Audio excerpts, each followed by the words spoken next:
Hello everyone. Welcome to our lecture about modern-day slavery. On behalf of Studium Generale and Escaping Barcode Life, I want to thank you all for joining us tonight. We appreciate your interest and your concern about this very important topic that we're going to talk about tonight. My name is Marijke. I'm part of a recently founded student organization called Escaping Barcode Life. And we organized this lecture with Studium Generale as part of our campaign to raise awareness about modern-day slavery, in which we want to inform ourselves and inform others about the far-reaching impact of slavery in our world today, learn how slavery works in our supply chains and in our neighborhoods, and how we can target it, and transform this knowledge into action by identifying and developing and engaging in practical ways to strengthen anti-slavery organizations and support the struggle against modern-day slavery, so that we can work together to create a global community of freedom and humanity and dignity. The Global Slavery Index estimates that there are around 30 million people enslaved today, which in fact is more than at any other point in human history. Slavery is a growing international issue which affects many different industries and every corner of our planet. And it is important that we realize our role and responsibility in this, because we are connected to slavery in the products that we use and buy every day. So I want to introduce our speaker, Professor Dr. Zoe Trodd from the University of Nottingham. She has done extensive research on modern-day slavery and will share some important insights with us tonight. She is specialized in contemporary anti-slavery movements and has written various books on modern-day slavery. She also recently addressed the EU Parliament Human Rights Subcommittee on the question of the EU anti-slavery policy.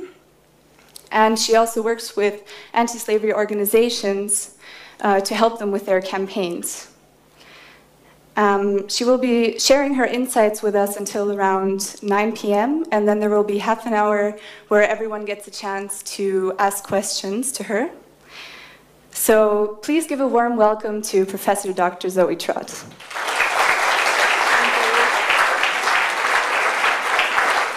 Thank you. Thanks a lot for having me here. I'm really thrilled just to firstly know about the work that the Slavery Awareness Campaign is doing, and then secondly to have a chance to meet them and talk to you.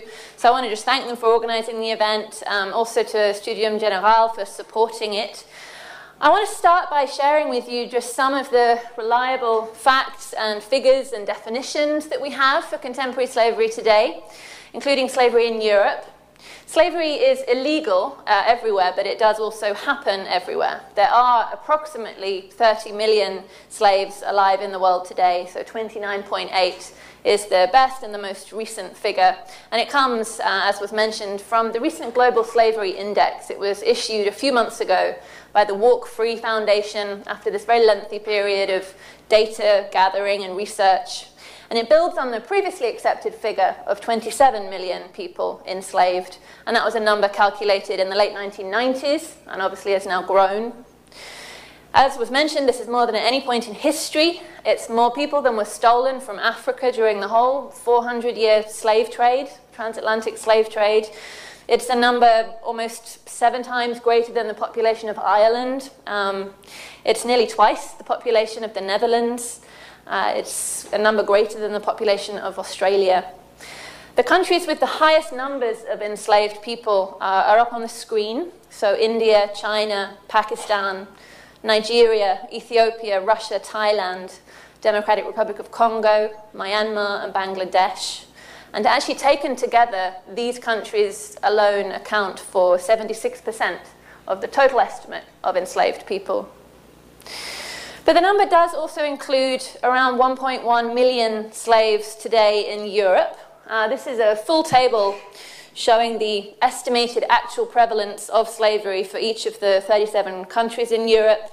And it also has an estimate of the proportion of slavery cases that are not known to governments. The largest numbers then are the Russian Federation, the Ukraine, Poland, and the smallest numbers are actually Luxembourg and Iceland. Globally, around 50% of slaves are female, 50% male, and actually about half are children. That's also the breakdown here in Europe, where people are enslaved in a variety of forms: forced prostitution, domestic service, agriculture, industry. About half in Europe actually are in forced prostitution. That's different to the global proportions. Only 20% of slaves worldwide are in forced prostitution. So globally, 80% are in forced labor. They're in carpet looms and quarries and brick kilns and fisheries. They're in mines and forests. Meaning the form that we, I think, most often hear about in the media isn't at all the predominant form worldwide.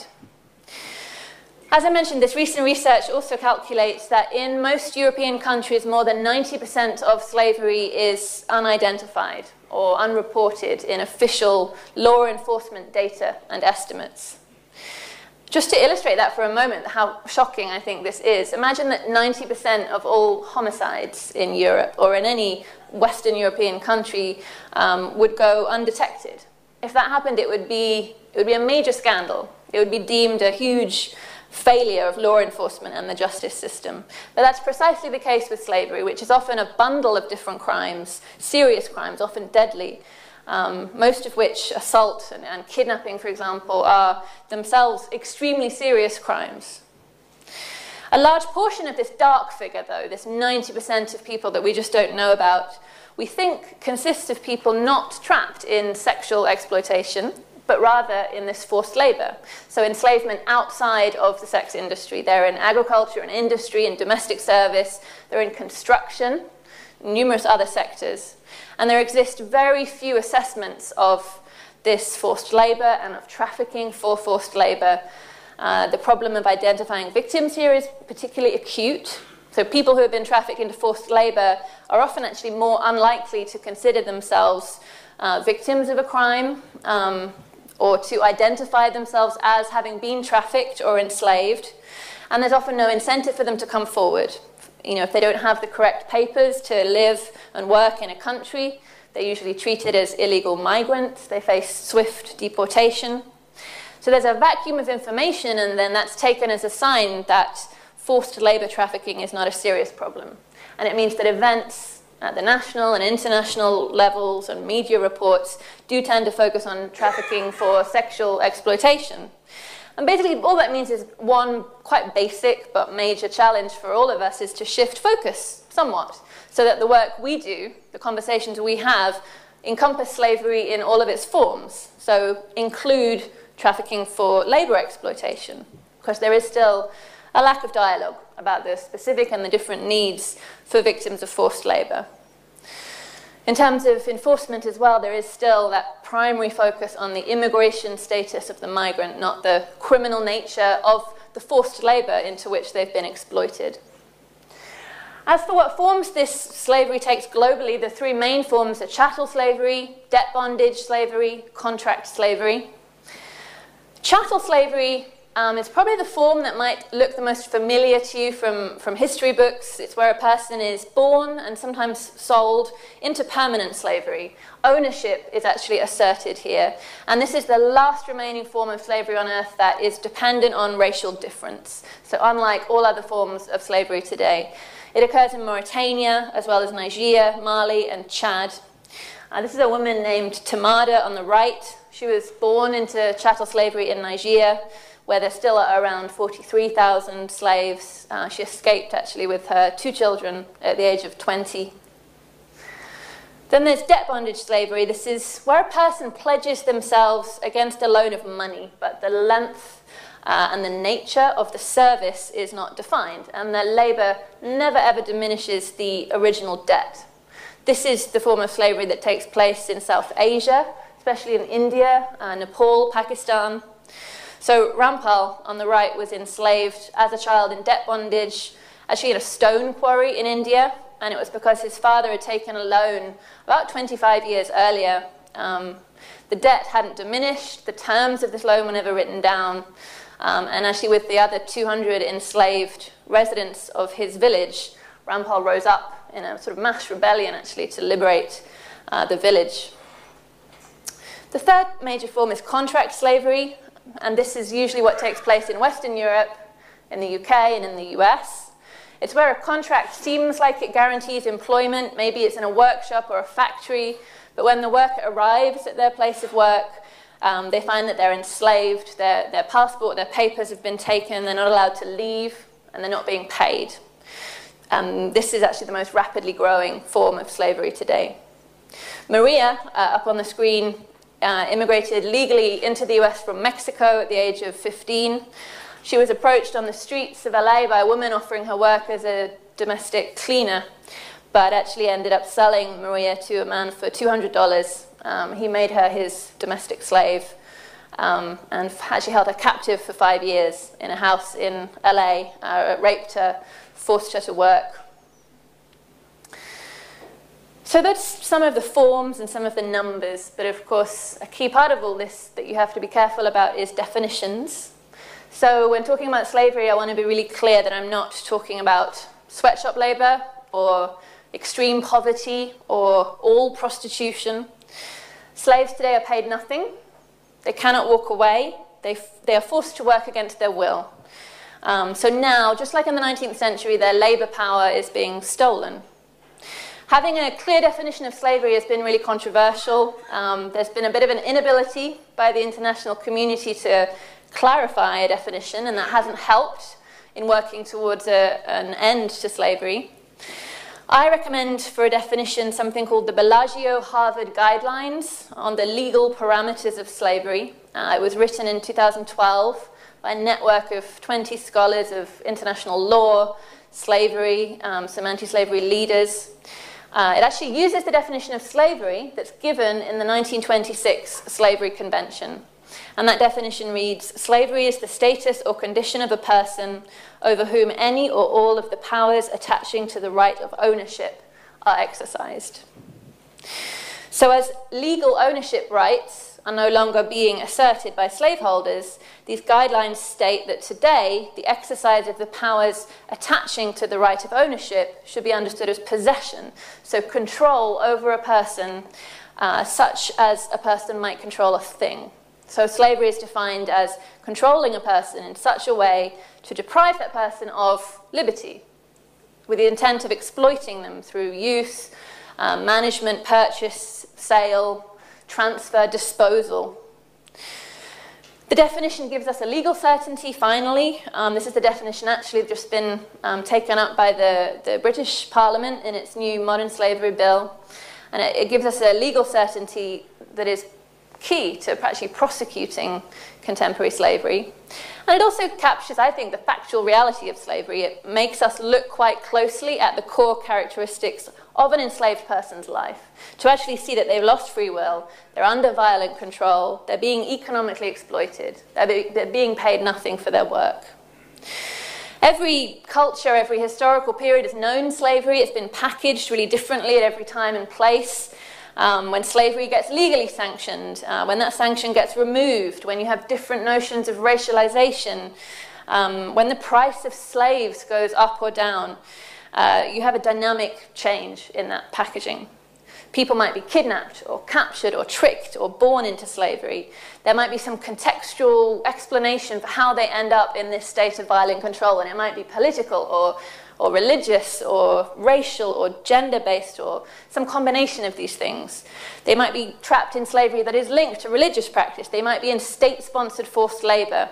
But the true nature of slavery doesn't exist in that packaging. It doesn't exist in a justification or an origin point.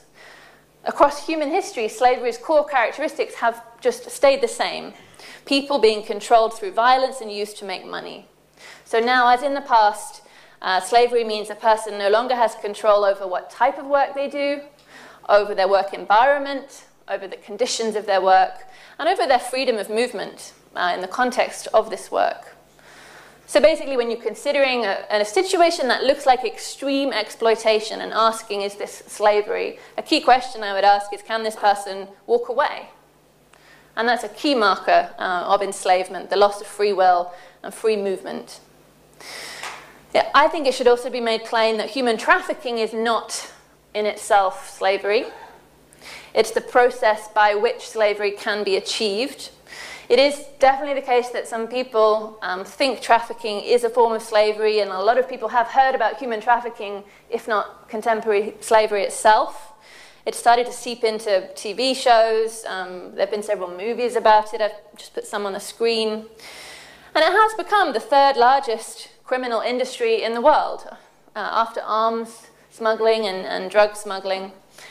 It is also the fastest growing criminal industry in the world. But trafficking is simply a mechanism, a conduit by which some people are brought into slavery. So you might come into slavery by many paths, but the means of enslavement, the vehicle by which a person arrives at a state, at a condition of slavery, does not determine that state. So it's simply the means by which you arrive under the control of another. And I at least think that it's the situation of enslavement, so being forced to labor against your will for no pay, that should be the determinant of status, rather than the method of recruitment or transportation. And as well, trafficking is just a small piece of the global picture. There are around 2.5 million people in the world who are in slavery after being trafficked. So it's actually slightly less than 10% of all slaves. Most slaves then are sedentary. They are not being moved from one place to another. They are sort of enslaved, whole villages just enslaved right where they sit. Although, of course, in the case of Europe, those who are trafficked do make up a large proportion of those who are enslaved. This question, though, of definitions and language is one reason I was excited when I heard about the slavery awareness campaign that you have here, that actually you're raising awareness about slavery, not trafficking. And actually, that's different to mostly what goes on in Europe. In the EU's documents and strategies, for example, the word that they're using still is trafficking. And Europe's not alone. In Canada, Australia, the US, policies and funding and attention have focused more on trafficking than slavery since the beginning of this anti-slavery movement in the 1990s. And I think, at least in part, it's because of the historical charge that the word slavery brings. Especially in the countries that were part of the Atlantic slave trade, Britain, Portugal, France, Spain, the US, the Netherlands. The idea that slavery still exists is a politically controversial, potentially quite painful fact to acknowledge. Even the UN's first special rapporteur on contemporary slavery recently told me she's often asked not to use the word. She said, I've been asked time and again by government officials, business people, and NGOs not to use the word slavery at all. I've been asked to change the name of my mandate and not speak out about what I've seen. They've asked me to use other words instead, ones that don't carry the same meanings or implications. And one of those other words actually is trafficking. It carries less historical weight, it's a little bit more sanitized. Over time, countries are starting to use the word slavery a little bit more. So, for example, in the UK, they've just launched their new modern slavery bill. They're finally calling it slavery. In the US, under the Bush administration, so up until 2008, they issued an annual trafficking in persons report, and it only talked about trafficking. It didn't refer to slavery. Occasionally, it would say the phrase slave-like conditions. Then from 2009 onwards, so beginning actually with the first report of the Obama administration, this TIP report has frequently referred to slavery. As President Obama put it in September 2012, the situation of people who are forced to work for no pay against their will must be called by its true name, modern slavery. So basically, I'm keen, I guess, that in Europe too, we cease referring to trafficking as slavery. We recognize trafficking as a method by which a minority of the world's slaves are brought into enslavement, and we refocus our intention as one of actually ending slavery in Europe. That means focusing on, rather than just how some people are enslaved, actually focusing on slavery itself. It means working against slavery rather than against trafficking, the trafficking of people, and recognizing slavery includes people trapped in forced prostitution, but also in factories and quarries, and who are in sedentary forms of slavery. I think actually this new focus might enable us to galvanize public opinion a little bit more in the EU and in non-EU countries. A new document by the European Union explained that there is a vast collective tolerance and silence around human trafficking. Most people close their eyes, do not wish to see. Maybe part of this solution to that averted gaze that people have is actually to call slavery slavery. I think the public has very little idea what trafficking means. Basically, the media and these numerous sensationalized reports have sort of diluted its meaning to the point where many members of the public think sex trafficking is just any form of prostitution. So I think we need to use clear terminology, name the problem, raise public awareness, and help in that way formulate a clear anti-slavery strategy. As for what fuels all of this, what fuels slavery around the world today, as you might expect, there's a relationship between poverty and slavery. I've looked at nearly 200 countries according to poverty, measured by their GDP, and also the amount of slavery that occurs for each group. So you can see that 28% of poorer countries actually have slavery in many sectors of their economies. 30% of middle-income countries have no slavery at all.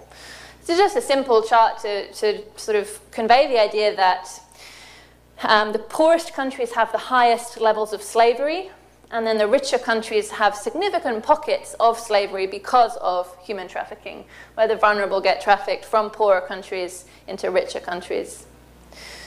Connected to that is the relationship between slavery and debt. So the UN has classified some countries as being high debt countries, meaning debt to international lenders. And we know that the sorts of investments that a high debt country cannot make are exactly the ones that would reduce slavery. So schools, law enforcement, economic growth. So the debt here is linked to slavery for about 200 countries. The more debt, the more slavery. And then finally, we also know another factor in slavery is government corruption. This is showing the link between slavery and government corruption for 177 countries.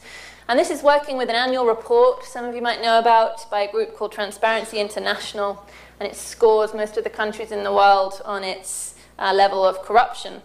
And here the countries are grouped into high, medium, and low levels. And because slavery is not legal anywhere, the complicity of crooked police, local officials, is a fundamental requirement now for slavery to really take root.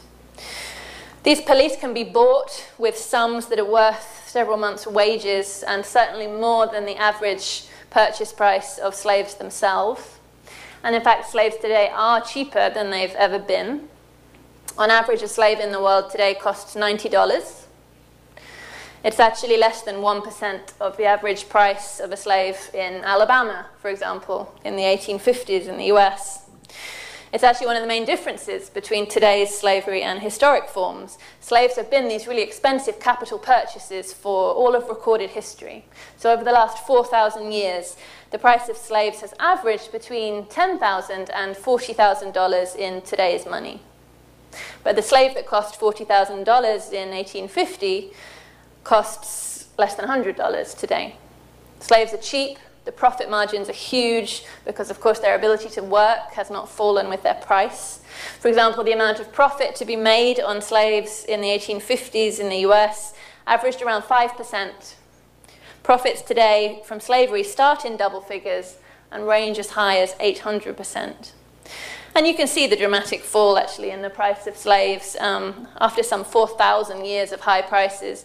And it's a fall that happens right after World War II.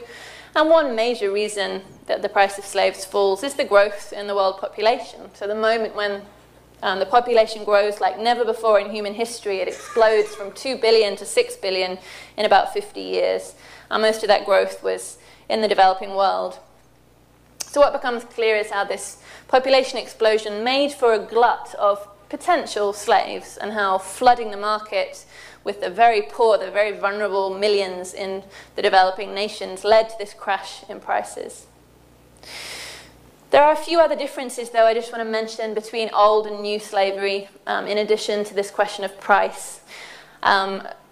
Old slavery had slave owners, so people who legally asserted and documented their ownership over slaves. Today's slavery, because it's illegal, merely has slave holders.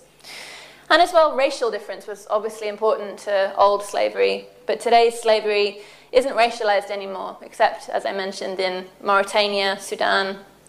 It does sometimes look like race or caste or tribe or religion is a marker of slavery in a particular country or region, but that's because it's the minority peoples who are the ones most often trafficked and enslaved within a country. It's because these differences have made them vulnerable, because they're poor, because they're ostracized. They're vulnerable to slave traders and traffickers. But slavery is not being justified by race anymore. So slavery is not at the heart of, race is not at the heart of slavery. In spite of these differences, though, today's slavery, I think, shares with old slavery the essentials of violence, of economic exploitation, of forced labor. The core attributes remain the same as they've always been. And actually, as slaves themselves explain, the fact of slavery is clear. I was born a slave. Ever since I was old enough to walk, I was forced to work for this family all day, every day. This is Salma, who was born into slavery in Mauritania. When I say I was a slave, or that my parents were slaves, I want you to understand what I'm talking about. At no time were we free to do what we wanted to do or make our own choices. That's when we realized we were slaves. That's Rampal, who was enslaved in India. I was a slave. I was never paid, but I had to do everything. And if I did not do things right, I was beaten, said Salika, who was also born into slavery in Mauritania. So you can, I think, hear the definition of slavery in these testimonies. You can hear the no payment, the lack of free will, the violence. I do want to just really briefly say something more about these testimonies, these contemporary slave narratives, although I did just hear over dinner that there was an event recently where you actually sort of read some slave narratives aloud, performed them, which I think is great. But these narratives, just like in the 19th century, are slaves themselves speaking out. They're pleading their own cause. The first issue of the abolitionist newspaper Freedom's Journal in 1827 had a banner on its front page that read, "We wish to plead our own cause, too long have others spoken for us." And this phrase, the idea of pleading your own cause, was really at the heart of the power of the slave narrative. Slave narratives in the 19th century in Britain and in the US were more effective than any other kind of abolitionist writing. They gave readers these really intimate, detailed accounts of the brutality of slave life. They would highlight the heroism of these individuals who planned and who made their escape from bondage. The major anti-slavery organizations employed dozens of former slaves to lecture, to promote the cause. The 10 most popular published narratives sold hundreds of thousands of copies in the US alone. And today, slaves are telling their own stories. They're contrasting those same two elements of slavery's inhumanity and the slave's humanity, and really putting the narrative, the voice of the slave, back at the heart of the movement. So I did spend some years gathering these stories for a book, and I want to just read two short excerpts from two narratives, just because they're incredibly powerful. This is by a woman called Christine, who was enslaved in the US. It should be asked, why do these women stay alive? Sometimes, maybe much of the time, we don't even know. Sometimes we do wish we were dead. We wish they would kill us. We can't take it anymore. So why do we stay alive? We stay alive because we do not want them, the masters, to win. We stay alive because we are women in search of our lives. We are women in search of freedom. We must be on the lookout for each other. We must break down the doors and get out the women and girls held in cages. I will be on the lookout for you. I hope I'll never find you there. But if I do, you have my word that I will lend you my hand. And this one's by Salma, who was born into slavery in Mauritania. My name is Salma. If you want to meet me, I am here. I am a witness before the whole world to the fact of slavery in Mauritania. I was born a slave. When I got to New York, I found liberty. I worked when I got here braiding hair. That was the first time I'd been paid for work that I had done. To be paid for my work, that was really liberty. For me, liberty was a thing that was necessary, that all slaves must dream of. I always thought about liberty. I always believed that I had to be free, and I think that helped me to escape. I never knew people in my family who escaped before me. In my family, I was the first one.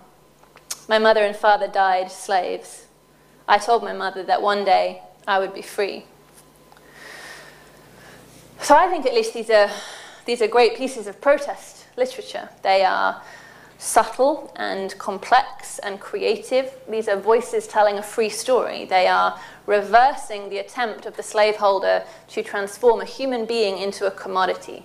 They are bearing witness to a shared humanity between slaves and non-slaves. And actually in their narrative, several slaves point to that attempt at dehumanization. Beatrice was enslaved in Lebanon, and she writes in her narrative that she and other women were examined as if we were vacuum cleaners. Dina writes that slavery makes people into objects.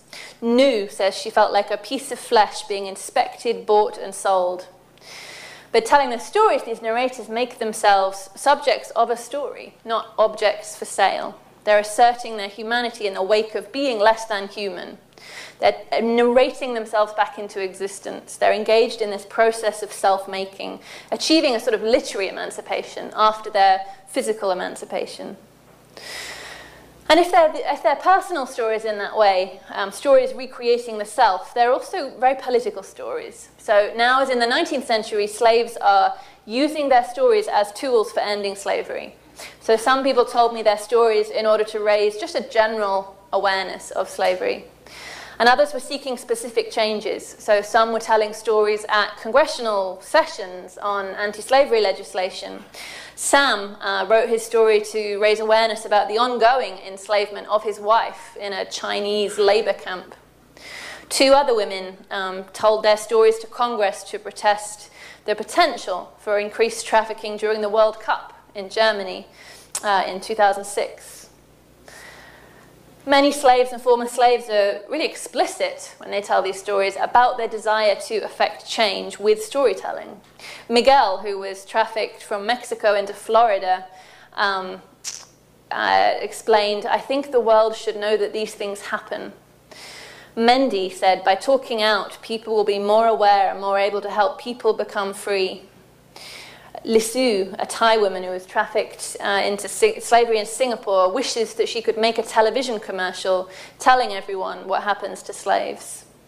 And many people insist that their stories must be heard. Salma writes, "I want you to read this attentively." Dina, who was trafficked in Cambodia, opened the narrative just with the words, "I want you to listen."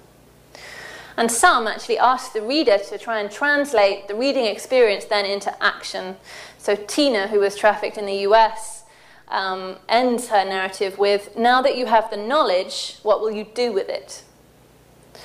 Some slaves go even further. They imagine solutions to slavery. So children who were enslaved in Indian carpet looms concluded their narrative with plans to set up examples for their friends to prevent them getting into this trap of bondage. One, a boy called Rama, had a vision of the government surrounding these carpet looms on all sides and forcibly rescuing these children. Or Dina ends her narrative with a recommendation to end police corruption. Beatrice calls for public awareness campaigns, the monitoring of job agencies. So these narratives, basically, these voices of contemporary slaves, reveal something else, not just the essential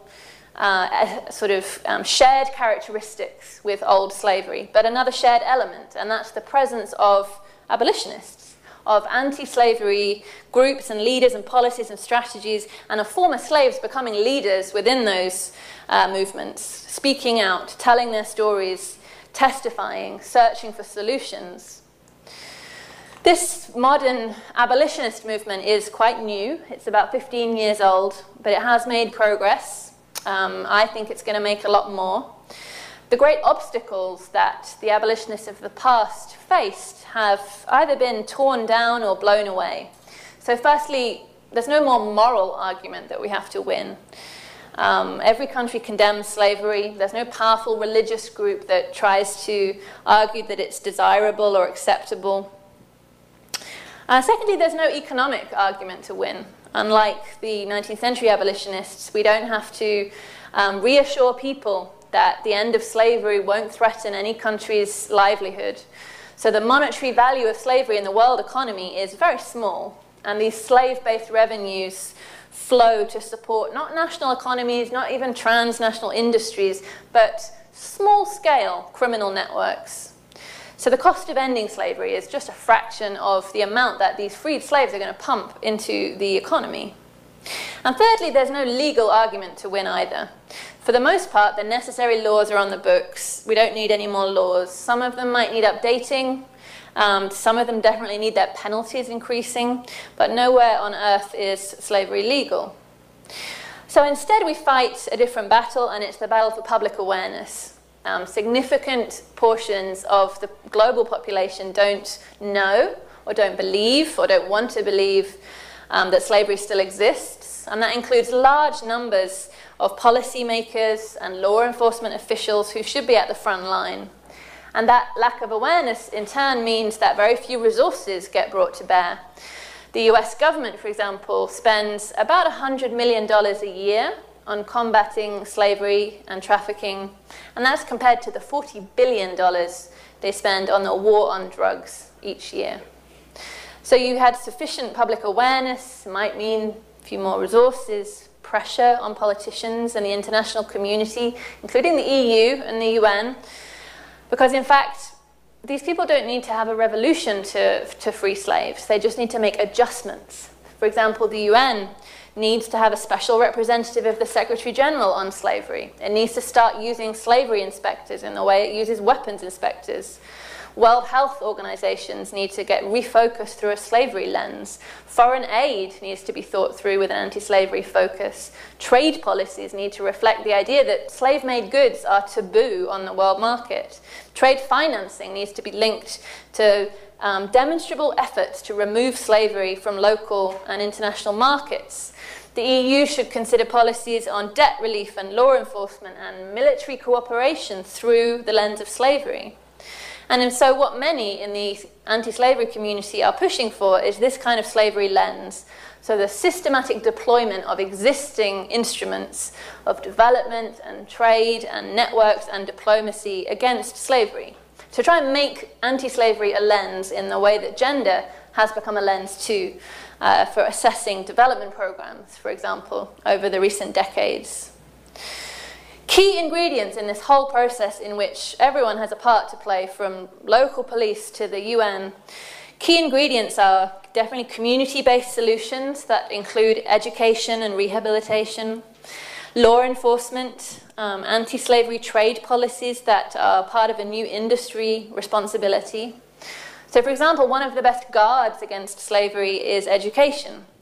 Many people get enslaved through deception. So recruiters hold out the offer of a job to the economically desperate just long enough to take control of their lives.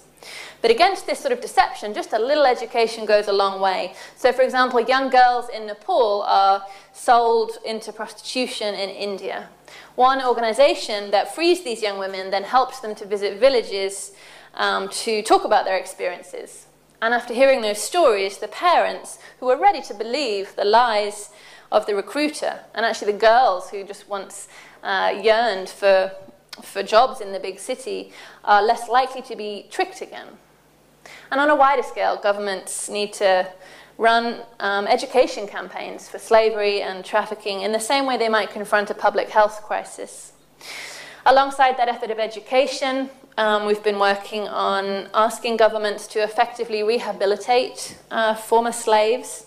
So in many countries, freed slaves are treated as illegal aliens or second-class citizens. They're kept poor and powerless within this almost informal apartheid system. So as they decriminalize these victims of slavery and trafficking, governments need to start providing support. We've seen that when slaves are freed in India, for example, but given no rehabilitation, some slide back into slavery. But when you equip, especially children, with skills and education, they return to their villages actually feeling empowered and committed to ending child slavery. They often become village leaders. The adults come to rely on them because they might be the only people in the village who can read and write, because they show no fear in confronting landlords or police. So actually the example and the influence of a single rehabilitated slave we've seen dramatically alter a whole village. Connected to that, successful community-based solutions need to get scaled up. We've seen the best strategy of all. If you're just rescuing individual slaves, that leaves the slave businesses intact. But when a whole community drives out slave takers and slave holders, you lock freedom in place. And we've seen small-scale programs for liberation and for rehabilitation demonstrate you can eradicate slavery from communities. So basically, we're asking that once a successful anti-slavery strategy is tested, it should be proactively offered to the world in a sort of open source anti-slavery program.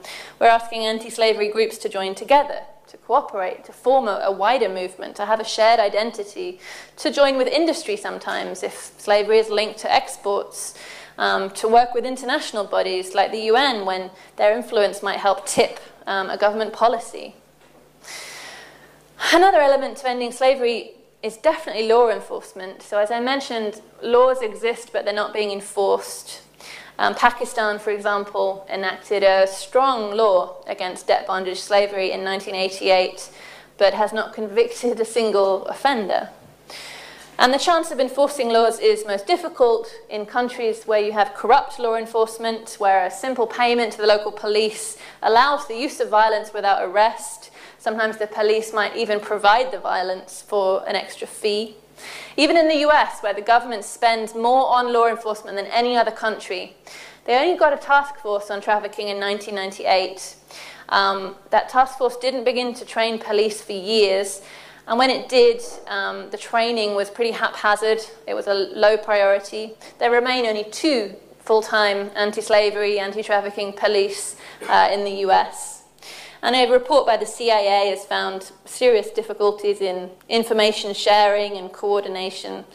Whereas you could imagine just a small expansion of that war on drugs program in the US to actually include anti-slavery police might make a world of difference to a country where there are 60,000 slaves right now, 17,500 new people on average being trafficked into the US each year. And then finally, another area where we might focus is definitely as consumers. We can point to documented cases of slavery in our food, in our clothing, numerous other products. We can use our consumer power to ask companies to examine their supply chains. So for example, a method does now exist for determining that a carpet was not made with slave labor. It's called the rug mark system. It's an inspection and labeling process that certifies a rug is slave-free. This area of supply chains is important. It's perhaps where groups like the Slavery Awareness Campaign might focus. As the ILO put it recently, slavery in a way is the underside of globalization. So we have new forms of bondage spreading slaves and slave-based activities around the globe. There's very little government control. Without labor market regulation, you get these profits flowing smoothly across national borders. Governments find it really difficult to stop this flow of money. Many human traffickers are operating over the internet. They're using its global reach to find customers to make deals. And slaveholders are starting to act in similarly clandestine ways. They're hiding their slaves better. They're squeezing out profits better. So we're locked in this global economy where money and goods and people are flowing in many directions, and businesses, slave-based businesses, are increasingly run in similar ways. For example, in Brazil, slaves get recruited in these densely populated, economically depressed regions, shipped over 1,000 miles to forests where they make charcoal. The charcoal gets shipped another 1,000 miles for use in steel mills, and that resulting steel is sold to Canada and the US, and the EU imports nearly 1 million tons of Brazilian steel each year to produce everything from cars to toys to buildings. And meanwhile, investment from Europe supports the charcoal operation of Brazil. So slavery's flows are really merging and crossing all the time. It means that although millions of slaves in India, for example, just grow food or quarry stone that are being used in their own towns and villages, rugs made by slave children in India and Pakistan and Nepal are being exported out to Europe and the US. So the goods we buy, which are increasingly assembled in different parts of the world using components from all over the world, mean that slavery can creep into any one of these numerous steps and parts that go into a product.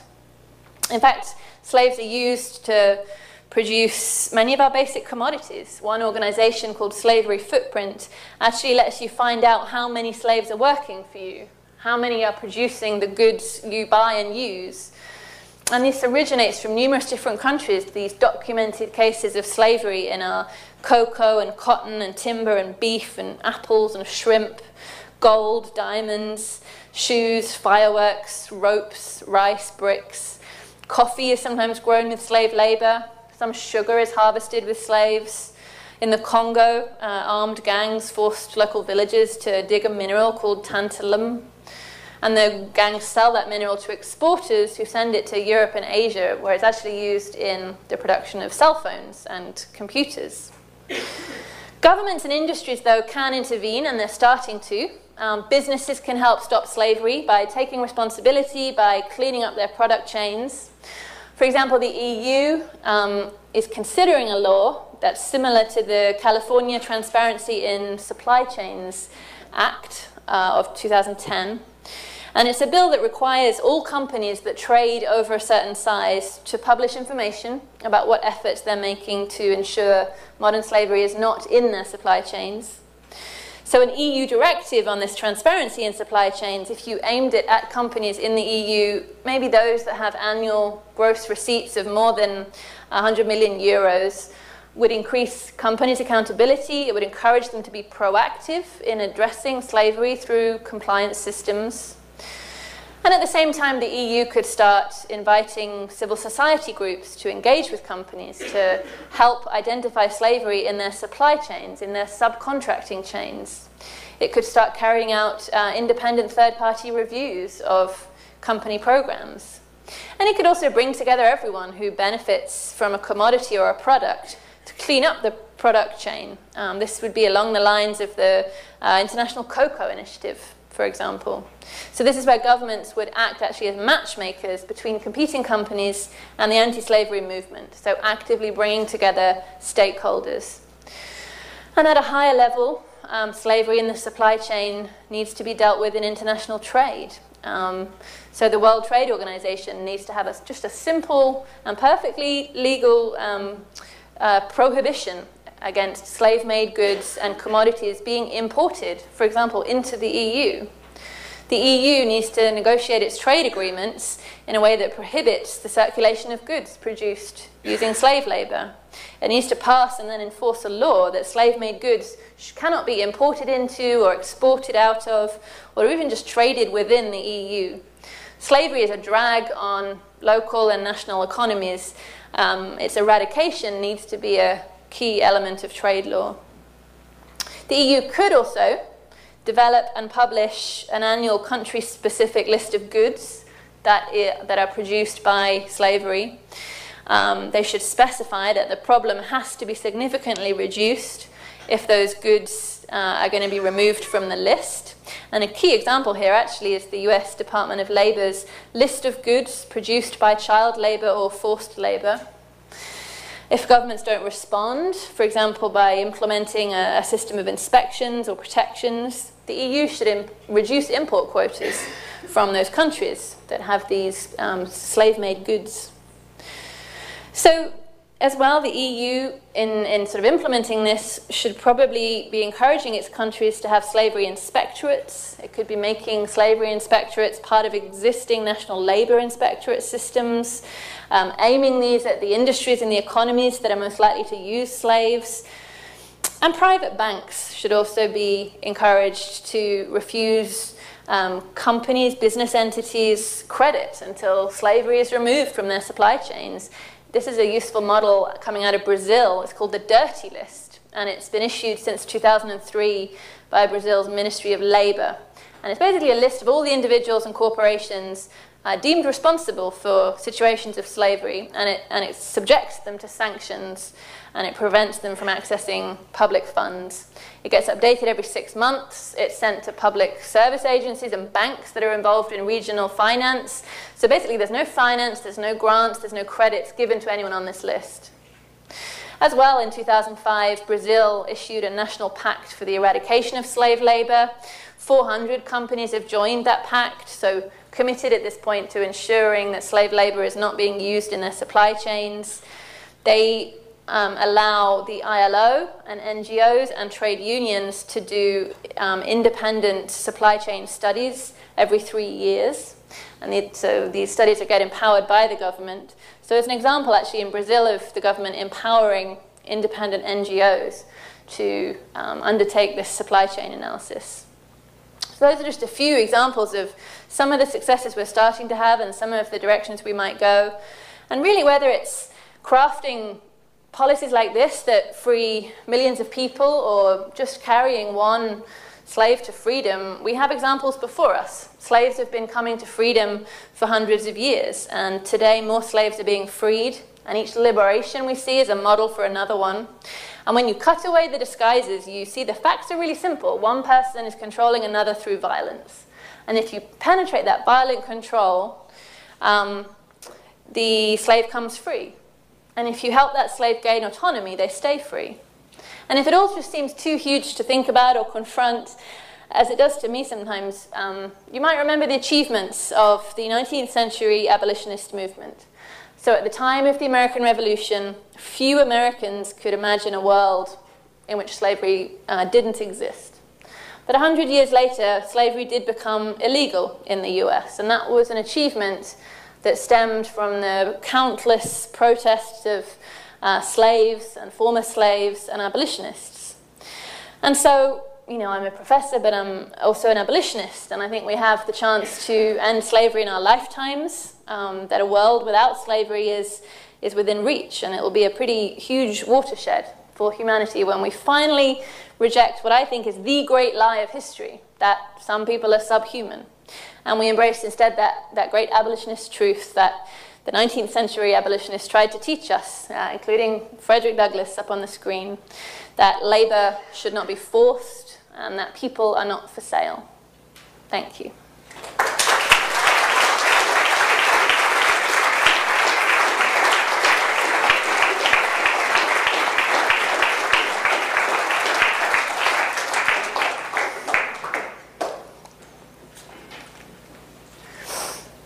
I don't quite know whether this is on, but I guess it is.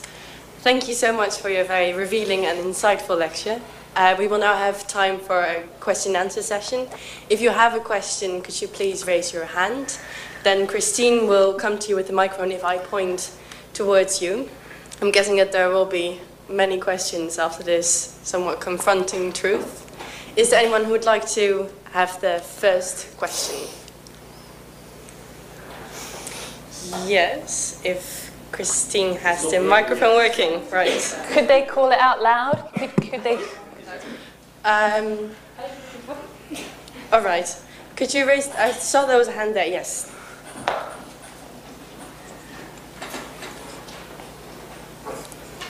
How many slaves work for you on this website? Say again? How many slaves work for you? That was mine, actually. That was 52? That was my 52. Okay. Yeah, I hoped it would be lower, but it wasn't. And there's a person all the way in the back who has a question.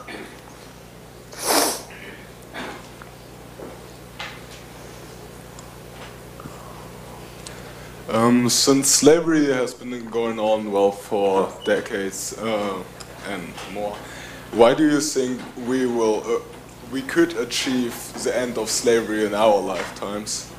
Did you say why do I think it, or when? Yeah, no, why? Like, do you actually really think, not as an assault, but do you think we can totally end slavery in our lifetime? Yeah, I do. I mean, I think I'm not convinced there'll ever be a world where there is not a single enslaved person. But I think we can take it down to a tiny fraction of where we are now with this 30 million. And I think that partly because of the reasons I laid out about the sort of constellation of things that are in our favor that weren't in the favor of the people in the 19th century fighting against legal slavery, that we don't have to convince anyone of anything morally, economically, legally. This is about actually identifying the causes of slavery, actually identifying slavery itself, because 90% of it in most countries is still pretty hidden, and then combating it in the way that we would combat any crime. You know, it's also, if it's the number that seems too huge to actually eradicate, it's actually the smallest ever proportion of the global population. So the highest sort of actual number, but the smallest ever proportion of the global population. So I find that also quite hopeful. So yeah, I think it's a moment in human history where we finally have the human rights agenda on our side, where we might somehow figure out how to use globalization in our favor instead of letting slavery continue to be this sort of underside to it, and where the task is about bringing this to light and then coming up with solutions as we would against any crime or any sort of public health crisis, actually. Maybe learning something from the battle against HIV is sort of a new thought that people are having in the public health community, that they might want to unite these two things, HIV and slavery, have people work together on them. But yeah, I do really believe it. If not down to zero, then to a tiny fraction. Right, then before we get to the second question, because Christina will have to walk a long way, I had a question as well myself. Okay. We're all here today because this topic is of interest to us, and we are aware of the fact that it is really confronting that still there are so many people living in slavery today and we don't really know about it. Is there something that we as students could do about this? Yeah, it's a good question. I mean, you could go one of two ways. You could decide that you want to join with an existing movement. And I know there's a great local organization, and they might even be here. Just say the name of them. Escaping Barcode Life. Right. Or you could decide you want to be a student chapter of a sort of large international group like Anti-Slavery International or Free the Slaves or the Polaris Project. All of them have student chapters where they send teaching guides and speakers, and actually there are numerous formerly enslaved people themselves who come and speak at universities and tell their stories, which I find quite powerful. So you could sort of, as students, basically work with an existing NGO, or you could just decide as individuals that everyone has a role to play. So my role, I'm trained as a historian and as a literary critic. And so what I can contribute is understanding what the first abolitionists in the 19th century tried, what worked, what failed, what we can build on. You know, we don't have to reinvent the wheel. They had certain rhetorics and images and methods of persuasion and organizational structures, philosophies that we might adapt, so we don't have to try again. And as a literary critic, my approach has been to actually go take all these narratives, to meet with people, to ask them to tell me their story, and to do it in a really sensitive way that's not about a question and answer back and forth, but it's just someone telling their story actually alone into a tape recorder without me even there, so that my facial expressions are not shaping their story. And I can do that because that's what I'm trained in, and I know in the 19th century, white abolitionists did that very badly. So they had a real control over the stories that African-American former slaves were telling. So I guess that's a long way to say, you know, I'm never going to be someone who's bursting into carpet looms and rescuing slaves, you know, and I'm also never going to be someone who's doing a lot of the really hardcore sort of data crunching and figuring out the sort of statistical models that will tell us once and for all exactly how many slaves are in the Netherlands. But I can bring my skills as a historian and as a literary critic to bear on this. And I've seen students who think they have nothing to contribute because they're I don't know, medical students, actually starting to work with local hospitals to make sure that ER doctors, A&E doctors, are being trained on what to look for. When people come in, slavery looks different to other things. It doesn't just look like torture. It doesn't just look like rape. It doesn't just look like starvation. It looks like all of these things. So that's something medical students have been involved in. I've seen psychology students starting to put together the first ever training manuals for therapists on how to actually talk with a former slave, because it's a different therapy process to just a rape victim, just a torture victim. Someone interested in public health decided to work with the medical examiner's office, because actually to identify when someone has died that they were enslaved is a different process to all these other crimes. Everyone has a role to play, basically. So I think it's this huge movement, and it's about thinking about your particular skills, your particular interests. You won't be interested in all of these forms of slavery. I have a colleague who's just focused all the time on child soldiers. That's what she's interested in. And I can try and interest her in other things, but all she wants to think about are the 300,000 child soldiers who are in the world. That's her area of research. So I think you'll all find different interests and you'll all find different skills. And then I would encourage you to think about where locally, nationally, and internationally there are anti-slavery groups that you could offer those skills to. Okay, thank you. There was another question here in the front, over here. Yeah, I was just interested in when the slaves get out of being slaved, and what kind of jobs are they doing? Are they then just low-paid workers, or are they really free and can do whatever they want? I mean, they didn't have any education before, so how are their chances afterwards? So I just think, I mean, like childs in India who are slaves and then are free, so I don't know what are they going to do. So it's a really great question. I don't know if people heard. The question is what sort of work and what sort of lives do people have after they come out of slavery? So it sort of depends. If they're in a culture that had sanctioned the slavery in some way, it's often a life of being pretty ostracized. And we see quite a number of suicides there. For example, one form of slavery that still exists in Ghana is of Trokosi slaves, where women, actually as 4 or 5-year-old girls, are handed over to fetish priests as sort of punishment for possibly a crime their family might have committed as ancestors 200 years ago, and they are held against their will and impregnated repeatedly and used as domestic slaves. When they're used up, when they're not bearing children anymore, they're sort of dumped. And so far what we've seen are communities rejecting them. And we've seen that a lot in Nepal as well, that when the girls who are enslaved, usually in India across the border, in forced prostitution, when they try and return, and actually 60% of them when they return are HIV positive, a good proportion, I don't think we have exact figures, are rejected actually by their families. They are fallen women in some way. So what I mentioned about rehabilitation is pretty important. And so the NGOs that I have respect for are those that will never support the freeing of slaves unless there is a fully funded plan for rehabilitation. And actually, that it does include work training, sometimes access to microcredit, definitely human rights education. There is one group called Christian Solidarity International that has a strategy where it will just buy someone, usually in Sudan actually, out of slavery for $50, and then it dumps them. That's it, $50. And so it sort of, you can donate $50 and believe that you've helped Christian Solidarity International free a slave. But we see over and over again, those people are re-enslaved within weeks, if not days. So I'd say life after slavery for most people is pretty excruciating, comes with massive psychological and physical health issues. It depends, though, on the culture.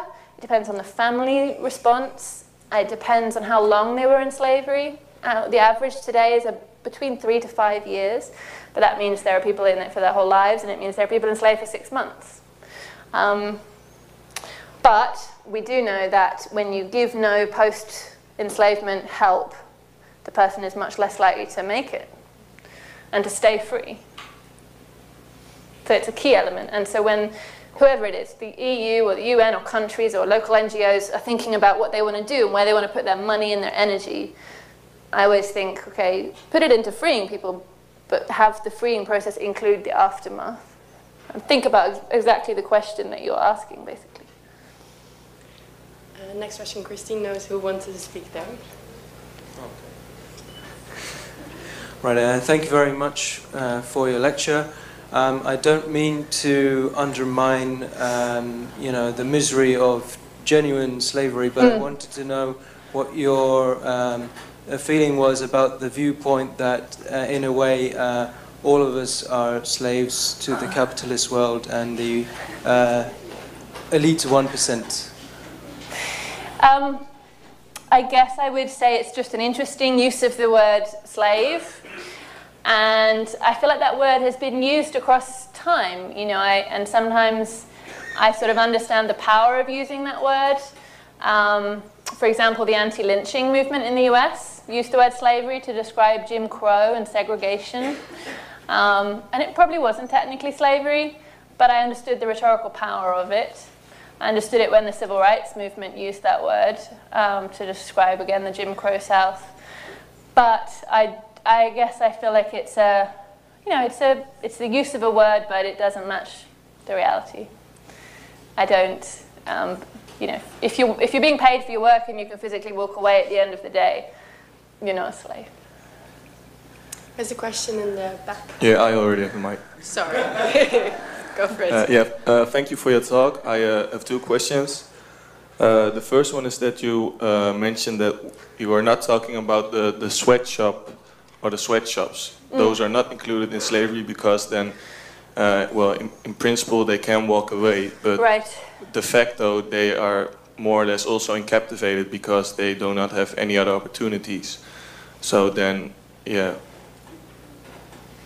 is that a boundary case or? It's a good question. Yeah, I'd say the reason it's important is not for any other reason except how we design solutions. So the solution to a situation where someone is being held against their will is going to be different to the solution where poverty is so endemic and options are so small that people feel as though they have no choice but to keep doing a really low paid and dangerous, physically dangerous job. I think it's a spectrum of labour abuses, and I know that there is a very clear movement from sweatshop labour into slavery. And so, you know, in a way, if you start solving one, you're going to start solving the other two, so they come together. But I think to let us actually focus on solutions for both things that will be slightly different, I think you have to name them different things, because they will bring with them different legislation and different funding streams. And I guess I also think, as someone interested in sort of campaigns and how they work, if you let something become too big, too baggy, the public loses patience. And if you throw in all prison labour and child abuse and organ trafficking and all prostitution and all labour that's below the minimum wage, people will just ignore you. All right, thank you. Then my second question. I noticed a tension in your talk, which I hope you can clear a bit, because on the one hand you emphasize that well, it's not that slavery supports states or transnational organizations, so it's a small criminal network, more or less. But at the other hand, you also emphasize that we as consumers bear responsibility because corporations have slaves in the supply chain. Yeah. So, but then again, I'm wondering, because if it's just a small criminal network, we could, in theory, without major changes in our way of consumption, eradicate poverty. But at the other hand, if it's the fundament of our economic system, then we really have to change our way of life here, everybody, to eradicate poverty. So yeah. Okay, I have a couple things to say. In any given product or good that has slavery, maybe 1% of it will actually be slavery. So a t-shirt, for example, that Gap might sell, 1% of those cotton threads will have been sort of made, harvested, farmed with slave labour. You know, we start boycotting Gap. All that does is punish the sort of farmers, the 9 out of 10 farmers, the 99 out of 100 farmers who haven't used slave labour. So we know that boycotts don't work in that way of specific companies. So you have these, and a supply chain might be, you know, 17 stages long, and you can trace, you know, slavery down to the sort of origin point. It's very unclear so far if any of these large corporations know about the sort of criminal networks that are trafficking people, that are enslaving them, that are making this cotton or cocoa that's going to make chocolate. So there's a sort of direct profiteering that's happening by the networks, and then there's this sort of indirect and pretty small use of slavery in these companies. That doesn't mean they don't have responsibility to clean them up and to know more about these 17 stages and to put in place inspection programs and pay for that themselves, which is what the chocolate industry is doing now. So we know by 2020 that we will not have slavery in our chocolate anymore, which is, you know, good. But, you know, it was only ever about 5% of our chocolate, which is too much, which is why we've got this protocol. But that sort of 5%, you know, companies weren't profiting from that. It was the sort of origin point, 17 stages back, if that makes sense. Thank you. Next question. These are great questions, by the way.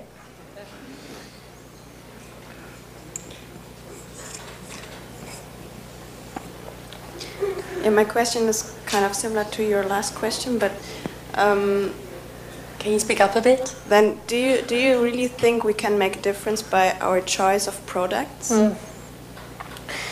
I think as individuals, probably not. You know, I sort of want us to be able to, and that's why I like things like this slavery footprint. I think the more useful thing about things like this is that when hundreds of millions of people do it, and so far I think 50 million people have done this slavery footprint, what that equips the slavery footprint people to do is go and ask industry and governments to sit down in a room and come together with some sort of protocol for that specific industry. So, because, you know, after you fill this out, you don't just say, oh great, 52, that's terrible.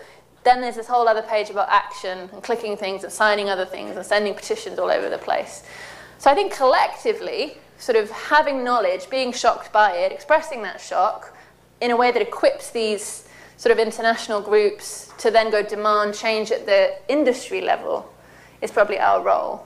But I've yet to see a moment where us sort of individually boycotting things really worked. I think it has to be us pressuring the large industries to do something about it. It's a larger problem than us. Thanks. I'm sorry that we only have one microphone. And the question will now be in the... Okay, We're going to run faster. Yeah, run faster. All the way in the back, actually. Hi. There have been thousands, millions maybe, of people in the name of emancipation and better livelihood. They've taken loans from different NGOs across the world. You mentioned microcredit programs. And there have been countless incidents of suicides because they were not able to pay back the loans. This, by definition, should fall under the debt, bondage, slavery. How come you didn't use that in the umbrella of defining the modern-day slavery? Can you just, I think I might have missed the beginning of what you're saying. Are you saying that there are people, did you say the beginning part again? I'm talking about the people who take loans from microcredit programs. Okay. And how they get stuck in debt because they're unable to pay back the loans. And I'm assuming that falls under the definition of slavery as well because they don't have choices by definition. And so I'm just wondering why that's not under the framework. Yeah, I guess I would still put it on that spectrum of sort of abusive practices if the microcredit people loaning them money are sort of now taking the sum total of their labour in some sort of dodgy repayment scheme.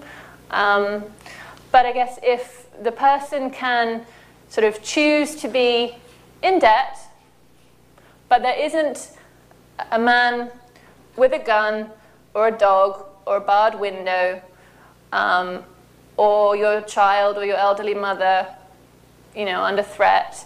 And it's just that it would be a really tough choice to continue being in debt or to leave that job because then you'll be in more debt. Just again, for the part reason about solutions, it just seems like the solution there is to clean up these microcredit companies who seem like they might be being abusive. But that's a whole different solution to the ones we're coming up with for slavery. And then again, just for public tolerance, where people get protest fatigue and you only get a small amount of public attention, and if you throw stuff in that seems to people a little bit tenuously related, they will just tune out. And it is just a, you know, we saw that happen in the 19th century when the Labour activists and the people fighting for the vote, women's vote in the 19th century, started to try and call women not having the vote slavery, and sort of low-paid industrial wage labour in the North, slavery. Some of the abolitionists, the anti-slavery people, Frederick Douglass and others, were interested in it and thought this could be a good sort of collaboration, but it diluted and weakened the anti-slavery movement to add all those things in. And it actually split the anti-slavery movement because of this question of how narrow versus how broad. Thank you. Next question goes to the lady in the back. I think I need to give shorter answers, don't I? That's all right. Thank you for your presentation.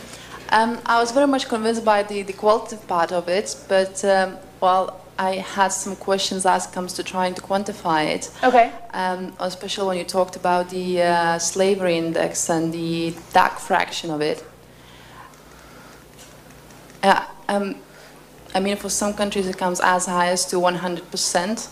And it's obviously just as seeing the tip of the iceberg and trying to estimate how much of it is under the water. I mean, it's just trying to estimate how much we do not know.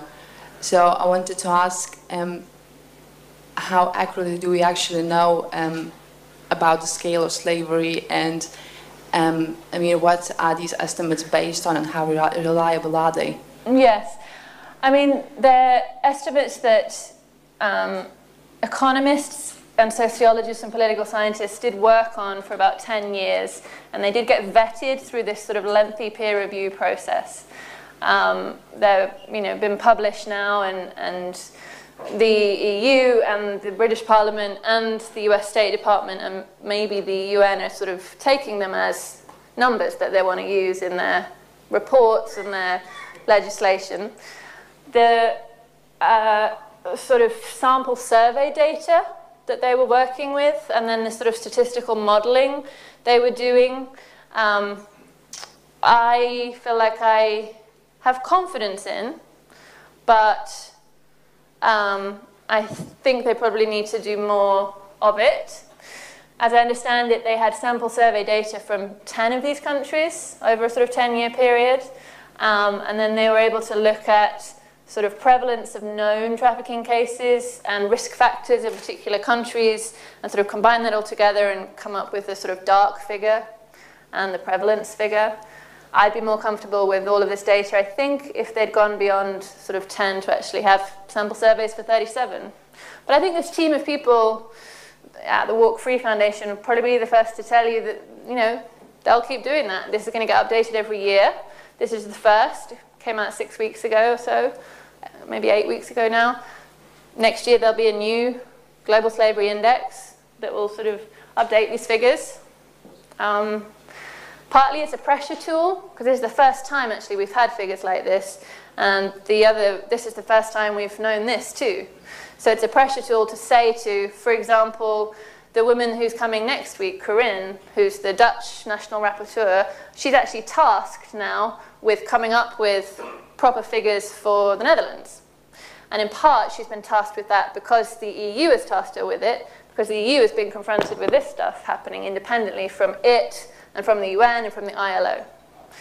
So another way to think of these numbers is, you know, I would stand by them, but I also see them for what they are, which is a very useful pressure tool to make countries do more of this work themselves and not rely on these sort of international teams to do it for them. You know, to make, for example, to make all the EU countries sign up to a mandate that every year they're going to report this, and they're going to open themselves to independent inspectors to come in. And they're going to commission third-party reports on slavery in their country, and they're going to hand them to the EU, and it's all going to be made public, that sort of stuff. But we're only there because NGOs have done this sort of modelling, I guess. Thank you. I'm guessing we have time for one final question. There were many people who had a... There's people over this side at one point, I thought. Maybe not. If you have a question, please raise your hand. We're done here? There's a person over here.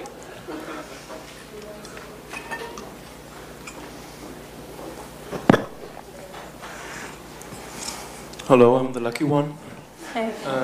My question is, I think that our Western civilization profit from slavery, or our wealth is partly, or we're benefiting from it, and we still are. So if we would stop slavery, and I'm not in favor of slavery, what would happen to us? What do you think are we, how are we influenced by that? It's a great question. It's a great one to end on, actually, because there's a new sort of co-authored economics paper that's about to come out of MIT showing that actually we don't need to end poverty to end slavery. If you end slavery, you actually help end poverty in any given region, community, country. And the importance of that is saying when we free 30 million people, that doesn't mean our lifestyle suffers, our prices go up, our chocolate is more expensive, our carpets are more expensive. Actually, we all benefit. And this paper is calling it a slavery dividend. Now, it seems quite cold to me, but these are economists, and so they are a little bit cold. Sorry if anyone's an economist. So they're explaining that it's a dividend, that if you spend $90 to free a slave, we'll get back 190. There's a sort of modelling that these economists have done, that when people are freed to pay taxes, make investments, buy things, send their kids to school, buy the uniforms that their kids need to get for school, instead of just their wages and their labour power being stolen by these criminal networks that are not making investments and are usually destroying the local environments. They have no interest at all in sort of environmental sustainability and sort of nourishing these landscapes in which people are labouring. So when you free all those people to do all those things, this dividend lifts the whole economy up. It won't be a huge sort of, growth in the world economy, but it won't be a drop either. Like, ending slavery makes all of us better off. So we wouldn't have to cut back something? Okay. You don't have to because I really like chocolate, though. By 2020, you can be guilt-free about your chocolate. Until then, you have to feel a little bit guilty. Great. Thank you. Thank you for your questions. Thank you.